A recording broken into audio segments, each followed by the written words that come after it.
Here we have a Jamestown J2000 wood pellet stove, which is working well. The only has a small issue of the cleaning rod. Pulls out all right, but when you go to push it in, it sticks. And let me show you what I mean here.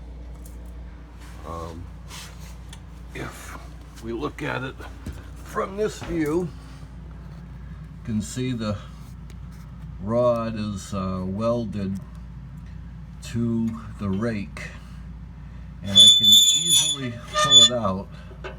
When I push it back in, it goes crooked and it gets stuck, and sometimes it really gets stuck, and especially with a little bit of ash on it, it gets stuck. And you can see how it is out of rack, where the right side is pushed more in than the left side.